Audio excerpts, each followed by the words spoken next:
महाराज, मैंने बड़ी मेहनत से एक बारहसिंघा का शिकार किया था, मगर इसने मेरा शिकार मुझसे चुरा लिया। नहीं महाराज, ये झूठ बोल रहा है। मैंने कोई शिकार नहीं चुराया, बल्कि ये मांस का टुकड़ा मेरा है। ये शिकार मैंने किया था। महाराज, आप ही कोई फैसला कीजिए। तुम दोनों ने मुझे नींद से जगा दिया। तुम दोनों इस मांस के टुकड़े को रखकर यहाँ से जा सकते हो। अब ये मांस मेरा है और यही मेरा न्याय है। बोलो, कैसा लगा तुम्हें मेरा न्याय? एक जंगल में एक चार्ल्स नाम का शेर रहा करता था। चार्ल्स शेर काफी बूढ़ा हो चुका था। उसका सिर्फ एक ही बेटा था, जिसका नाम एडवर्ड शेर था। एडवर्ड शेर बहुत आलसी, निकम्मा और मूर्ख शेर था। एक दिन चार्ल्स शेर अपने बेटे से बोला, अब मैं बूढ़ा हो चुका हूँ और अपने अंतिम दिन गिन रहा हूँ। मुझे तुम्हारी कभी कभी बड़ी चिंता होती है। इसमें चिंता करने वाली क्या बात है पिताजी? आपके मरने के बाद मैं ही जंगल का राजा बनूंगा। हाँ, जानता हूँ, मुझे इसी बात की तो चिंता रहती है। और तुम्हें तो अभी तक शिकार करना भी नहीं आता। मैं एक शेर हूँ पिताजी, मुझे भला शिकार करने की क्या आवश्यकता? जंगल के इतने प्राणी शिकार करते हैं, मैं उनके शिकार किए हुए मांस से थोड़ा सा मांस खाकर गुजारा कर लूंगा। बेवकूफ, मुझे पक्का यकीन है तुम राजा बनने के बाद सारे जंगल का सत्यानाश कर दोगे। ये आप कैसी बातें कर रहे हैं पिताजी? बिल्कुल सही कह रहा हूँ। सच तो ये है कि तुम शेर के नाम पर एक कलंक हो। मैंने अपने जीवन में तुमसे बड़ा आलसी और निकम्मा शेर नहीं देखा। मेरी आंखों के सामने से दूर हो जाओ, वरना कहीं मैं क्रोध में कहीं कुछ कर ना बैठूं। कुछ दिन बाद चार्ल्स शेर मर गया और एडवर्ड शेर जंगल का राजा बन गया। राजा बनने के बाद एडवर्ड शेर ने सभी जानवरों की एक सभा बुलाई। तुम सब मेरी बात ध्यान से सुनो। तुम सब जानते ही हो कि मुझे नींद बहुत आती है। मैं तुम्हारा राजा हूँ। आज से तुम जिस किसी भी जानवर का शिकार करोगे, उसका आधा हिस्सा मेरी गुफा तक पहुँच जाना चाहिए। इतना कहकर शेर गुफा के अंदर चला गया। सारे जंगली जानवर क्रोधित होते हुए वहां से वापस आ गए और उस दिन से ऐसा ही होने लगा। कुछ दिन बाद दो तेंदुए आपस में झगड़ते हुए मांस के टुकड़े लेकर एडवर्ड शेर के पास पहुंचे। महाराज, मैंने बड़ी मेहनत से एक बारहसिंघा का शिकार किया था, मगर इसने मेरा शिकार मुझसे चुरा लिया। नहीं महाराज, ये झूठ बोल रहा है। मैंने कोई शिकार नहीं चुराया, बल्कि ये मांस का टुकड़ा मेरा है। ये शिकार मैंने किया था। महाराज, आप ही कोई फैसला कीजिए। तुम दोनों ने मुझे नींद से जगा दिया। तुम दोनों इस मांस के टुकड़े को रखकर यहाँ से जा सकते हो। अब ये मांस मेरा है और यही मेरा न्याय है। बोलो, कैसा लगा तुम्हें मेरा न्याय? एडवर्ड शेर की बात सुनकर दोनों तेंदुए क्रोधित हुए और मुंह लटकाकर गुफा से बाहर चले गए। इससे तो अच्छा होता कि हम दोनों आधा आधा मांस बांटकर खा लेते। तुम सही कह रहे हो। ये राजा कम, चोर ज्यादा लगता है। मैं तो समझता था कि ये केवल आलसी ही है, लेकिन अब पता चला कि ये आलसी के साथ साथ मूर्ख भी है। ऐसे ही समय बीतता गया। एक दिन क्लेरो लोमड़ी गुस्से से अपने पति से बोली, आखिर ऐसा कब तक चलता रहेगा? तुम कहना क्या चाहती हो? यही कि शिकार हम करें और हमारे शिकार का आधा हिस्सा शेर राजा खा जाए। मैं तुमसे बोल देती हूँ, अब मैं अपना हिस्सा राजा को बिल्कुल नहीं दूंगी। ऐसा मत बोलो, वो जंगल का राजा है। अगर कहीं उसे पता लग गया तो वो हम दोनों को जान से मार देगा। क्या खाक मार देगा? अपनी गुफा से बाहर निकलने में तो उसकी टांगे थक जाती हैं। वो तो शेर के नाम पर एक धब्बा है। तुम्हें अगर अपना हिस्सा देना है तो देते रहो, मैं नहीं देने वाली। क्लेरो लोमड़ी और उसके पति की बात को जैक हाथी बहुत ही गौर से सुन रहा था। जैक हाथी पहले चार्ल्स शेर का सलाहकार था। जैक हाथी गुफा में एडवर्ड शेर से जाकर बोला, ये सब कुछ सही नहीं है महाराज। अगर ऐसा ही चलता रहा तो प्रजा में आपका डर खत्म हो जाएगा। देखो, तुम मेरे पिता के सलाहकार थे, मेरे नहीं। मुझे सलाह देने की कोशिश मत करो। जाओ यहाँ से, मुझे नींद आ रही है। महाराज, मत भूलिए कि आप शेर हैं। शेर अपना शिकार खुद करके खाता है, ना कि किसी का झूठा शिकार खाना पसंद करता है। तुम यहाँ से जाते हो कि नहीं? महाराज, मेरी बात को समझिए। अगर आपका ऐसा ही हाल रहा तो वो दिन दूर नहीं जब आपसे इस जंगल का चूहा भी अकड़ खाकर बात करेगा। शेरों की प्रजाति बदनाम हो जाएगी। तो तुम चाहते क्या हो? मैं चाहता हूँ कि आप शेर बने और अपने आलसी रवैये को बदले, नहीं तो दूसरे जंगल का शेर इस जंगल पर कब्जा कर लेगा। हाँ तो अच्छी बात है, मैं उसे संधि करूंगा और फिर आराम से बैठकर सोता रहूंगा और मुफ्त का मांस खाता रहूंगा। जैक हाथी क्रोध से दांत पीसता हुआ वहां से निकल गया। कुछ ही दिनों बाद एडवर्ड शेर का खौफ खत्म हो गया। अब जंगल का कोई भी जानवर अपने शिकार का हिस्सा उसे नहीं देता था। भूख ने एडवर्ड शेर को गुफा से बाहर निकलने पर मजबूर कर दिया। एक दिन एक लकड़बग्घा एक हिरण का शिकार करके खा रहा था कि तभी एडवर्ड शेर वहां पहुंच गया। ए लकड़बग्घे, क्या तुमने मेरा आदेश नहीं सुना? आखिर तुमने मेरा हिस्सा मेरी गुफा तक क्यों नहीं पहुंचाया? गलती हो गई महाराज, आगे से पहुंचा दिया करूंगा। अब जाओ यहाँ से। तुम्हारी सजा ये है कि अब ये मांस पूरा मैं ही खाऊंगा। एडवर्ड शेर मांस का टुकड़ा लेकर वहां से चल दिया। मेरा शिकार खाते हुए इसे शर्म नहीं आई इस आलसी राजा को। किसी दिन सोते हुए इस पर हमला करके इसे मार दूंगा। सारे जंगल के जानवर सुकून की सांस लेंगे। कलंक कहीं का। एडवर्ड शेर मांस का टुकड़ा लेकर चलते हुए अपने आप से बोला, इस हिरण के मांस को तो मैं तालाब के किनारे बैठकर खाऊंगा। आखिर मुझे खाने के बाद पानी भी तो पीना है, वरना आलस में मुझे कई दिन तक प्यासा रहना पड़ता है।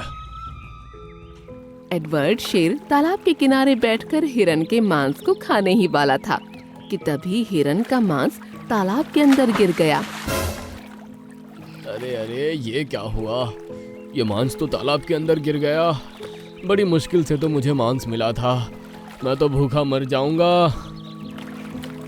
एडवर्ड शेर ने इतना कहा ही था कि तभी तालाब का पानी बुरी तरह से उबलने लगा और देखते ही देखते उसमें से गरम गरम भाप निकलने लगी।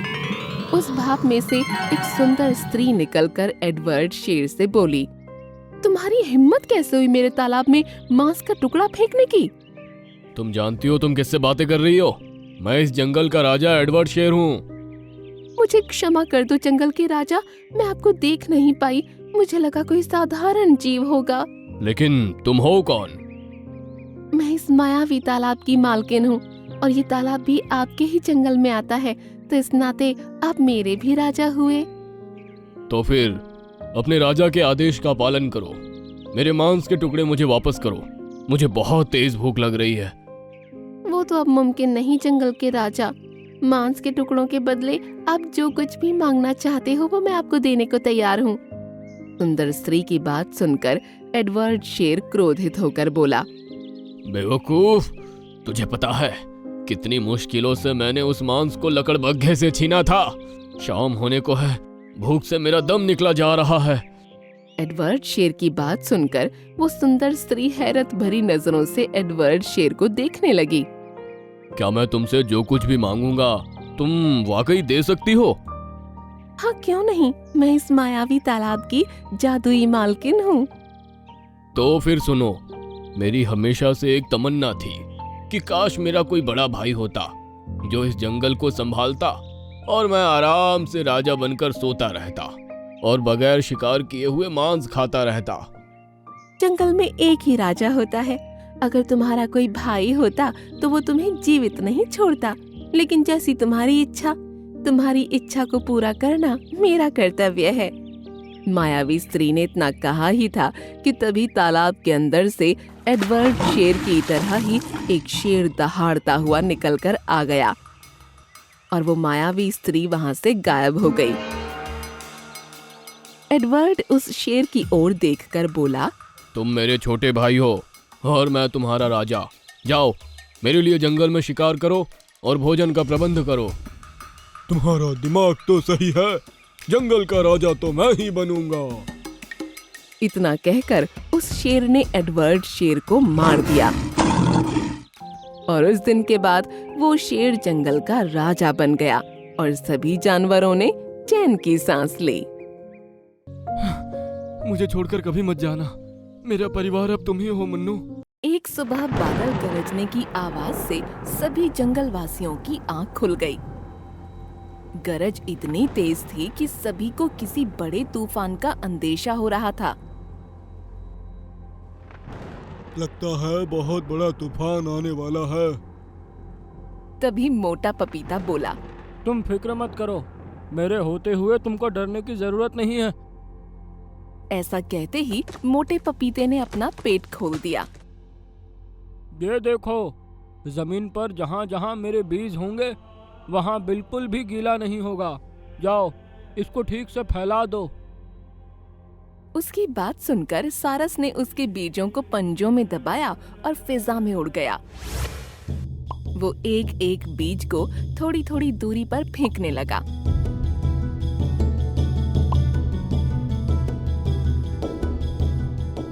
इस तरह उसने जंगल के ज्यादातर हिस्से को कवर कर लिया था। अब बहुत तेज बारिश होने लगी। सभी जानवर डर गए थे, लेकिन उन्होंने देखा कि बारिश की बूंदें जैसे ही जमीन पर गिरती फौरन सूख जाती। ये देख सभी जानवर खुश हुए और बारिश में उछल कूद कर नहाने लगे। वहीं दूसरी तरफ के जंगल में जानवरों की मुसीबत आ गई। टीनू चिड़िया का छोटा सा बच्चा, जो अभी तक बोलना भी नहीं सीखा था, अपने घोंसले में बैठा हुआ था। हे भगवान, जंगल में पानी भरना शुरू हो गया है। कहीं तेज हवा से मेरा पेड़ गिर गया तो मेरा बच्चा बह जाएगा। बंदर भैया भी दूर दूर तक नजर नहीं आ रहे हैं। समझ में नहीं आ रहा क्या करूं। तभी हवा बहुत तेज चलने लगी। उसका पेड़ हिलने लगा और घोंसला नीचे गिर गया। नहीं, मेरा बच्चा! वो उसके पीछे उड़ने लगी, लेकिन हवा का तेज भंवर उसको पीछे ले गया। घोंसले के साथ बच्चा भी तेज बहाव के साथ बह गया। बेचारा अभी बोलना भी नहीं सीखा था। उसको बारिश होना सिर्फ एक खेल लग रहा था।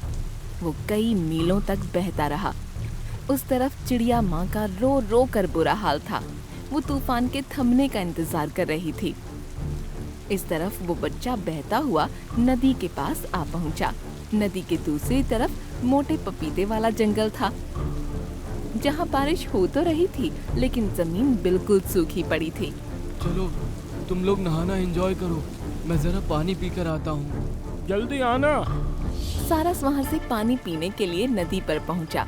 वहाँ उसने देखा कि घोंसले के अंदर छोटा सा बच्चा झरने की चपेट में आने ही वाला था। अरे नहीं! वो तेजी से उसके पास पहुँचा और उसने अपने पंजों में दबाकर उस बच्चे को ऊपर उठा लिया। खाली घोंसला झरने की चपेट में आकर नीचे गिर गया। सारस बच्चे को लेकर वापस अपने साथियों के पास पहुंचा, जो मोटे पपीते के पास बारिश में नहा रहे थे। अरे सारस, ये बच्चा तुमको कहाँ से मिला? कितना क्यूट है ये! बच्चा सभी जानवरों को देखकर कुछ नया महसूस कर रहा था। उसने पहले कभी अलग अलग जानवर नहीं देखे थे। ये नदी में बह रहा था, झरने की चपेट में आने ही वाला था। वो तो अच्छा हुआ मैं वहाँ पहुँच गया और मैंने इसको बचा लिया। अब मैं इसको अपने बच्चे की तरह पालूंगा। सभी जानवर सारस की दरिया दिली देखकर खुश हो गए। सारस उसका खास ध्यान रखने लगा और कुछ ही दिनों बाद बच्चा बोलना सीख गया। सारस ने उसका नाम मुन्नू रख दिया।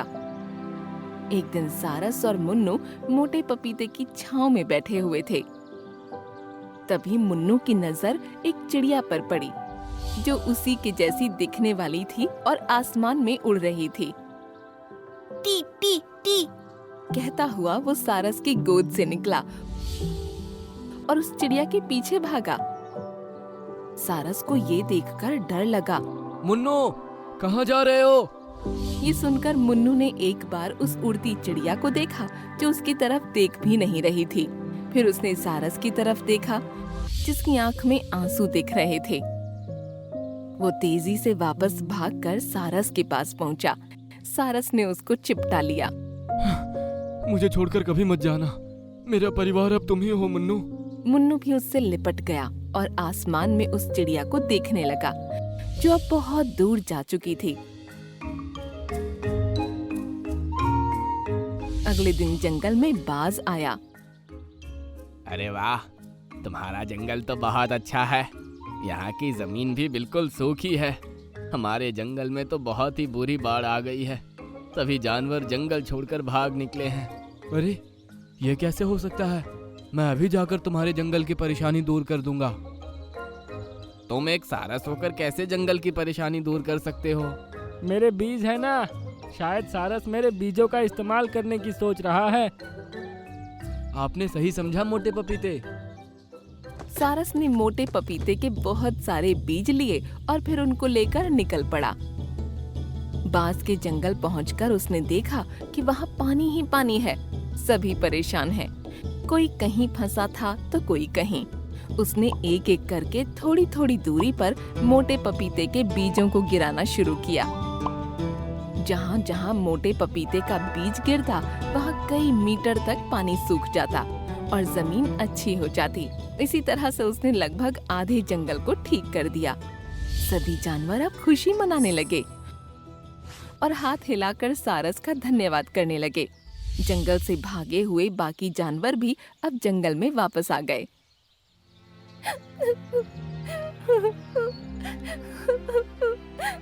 तभी सारस को किसी के रोने की आवाज सुनाई दी। उसने देखा कि एक पेड़ पर एक चिड़िया बैठी रो रही है। सारस उस चिड़िया के पास गया तो देखा कि वो चिड़िया बिल्कुल मुन्नू के जैसी दिखती है। क्या हुआ प्यारी चिड़िया? अब तो मैंने बाढ़ का कहर तुम्हारे जंगल से खत्म कर दिया। अब तुम क्यों रो रही हो? जंगल का तूफान तो तुमने खत्म कर दिया, लेकिन मेरी जिंदगी का तूफान अभी थमा नहीं सारस। मेरा बच्चा जो घोंसले समेत बाढ़ में बह गया था वो अभी तक मुझे नहीं मिला। पता नहीं कहाँ होगा, जिंदा भी है कि मर गया। उसके सिवा मेरा दुनिया में कोई नहीं था। वैसे तो सारस मुन्नू से बहुत प्यार करने लगा था, लेकिन चिड़िया माँ की आंखों में आंसू देखकर उससे रुका नहीं गया। मैंने तुम्हारे बच्चे को देखा है और वो तो अब बात भी करने लगा है। क्या सच कह रहे हो? मुझे उसके पास ले चलो सारस, मैं कब से उससे मिलने को तरस रही हूँ। हाँ, चलो मेरे साथ।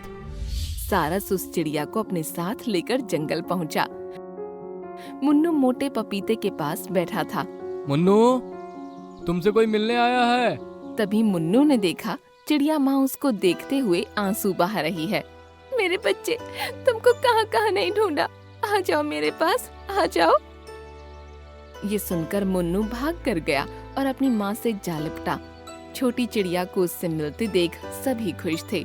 चलो मेरे बेटे, अब मेरे साथ चलो, हम फिर से अपना घोंसला बनाकर उसमें प्यार से रहेंगे।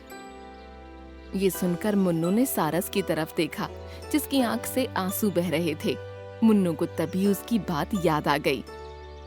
मुझे छोड़कर कभी मत जाना। मेरा परिवार तुम ही हो मुन्नू। मम्मी, आपने मुझे पैदा किया है, मुझसे बहुत प्यार भी करती हो, लेकिन सारस अंकल ने भी मुझे बहुत प्यार दिया है। मैं इनके बगैर नहीं रह सकता। क्या आप मेरी खुशी के लिए यहाँ हमारे साथ नहीं रह सकती?